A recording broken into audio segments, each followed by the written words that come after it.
Hello, everyone, and welcome to another devotional with Chaplain Dan. I'm Dan Bonner, the chaplain for resident advocacy here at the Wesleyan at Australia Community, and I'm so glad that you're with me today.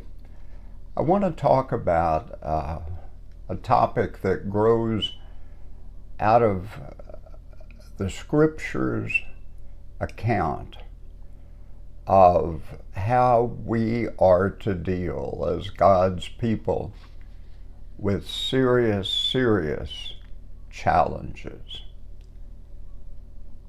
This is not an everyday topic, thank God, but life does present each of us, and sometimes all of us together, a great challenge. When our nation is at war, there's a great challenge for us all. Some would agree with me that global warming is a great challenge for us all. But this morning I'd like to address this in a biblical perspective, because there have been many times that God's people in the 66 books of the Bible faced both personal and collective challenges that were serious and life-threatening. The one I'd like to paraphrase for you, because it's a pretty lengthy story, is found in the 5th and 6th chapters of the Hebrew Scriptures, book of Joshua. Joshua was the anointed and selected leader to follow Moses. Joshua, when Moses died, not permitted to cross the River Jordan when it parted and bring the children into the promised land, Joshua led them. But in the promised land, Joshua encountered, his people encountered great opposition from some of the tribes and kingdoms, as they were called, who were already there. One such encounter is famous. Children sing about it. Is when Joshua, his scouts came back to him and said, "Oh Joshua, we have encountered the great city of Jericho, and it is impossible for us to overcome it. Its walls are built high and strong all around it, and if we attack it, we will die."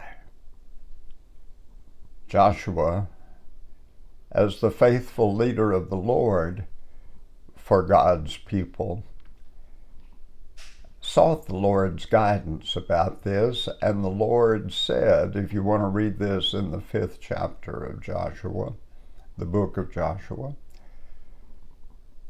said, "Joshua, have your army, the army of Israel, march around the perimeter, the outer perimeter of the city of Jericho every day, carrying their swords and their horns." Horns were used to communicate in that day in battle across army lines. And so on the 7th day, after doing the 6 days, have your people blow their horns loudly all at once, and see what the Lord will do. Joshua knew that his army could not breach and take take the city, could not breach the wall or take the city. It was too strong. And the people, the kingdom centered in Jericho, was too mighty for the Israelite children. And so he called his elders together and told them what the Lord had said, and they went off, gathered around the perimeter of the city, camped at one point, and early the first morning gathered the army, and the army marched with sword and horn in hand around the perimeter of the great city of Jericho, the outer perimeter, not saying or doing anything, just marching. They did this 1, 2, 3, 4, 5, 6 days as God had commanded. And then on the 7th day, they marched around the perimeter. And when the order was given by Joshua, they all together blew their horns. Do you know what happened? I suspect you know the story. The walls of Jericho, that great fortress city, came tumbling down, and the people in it, frightened, caught off guard, were easily taken. The city belonged to the children of Israel. God gave guidance. The people followed, and great triumph resulted. Triumph that could not have been done by just a few of the people themselves. There is a lesson in that rhythm of human interaction, the story of Joshua and the children of Israel and Jericho.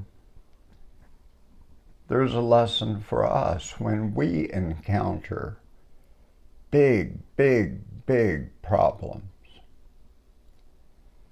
And I want to suggest that we're facing such a problem now.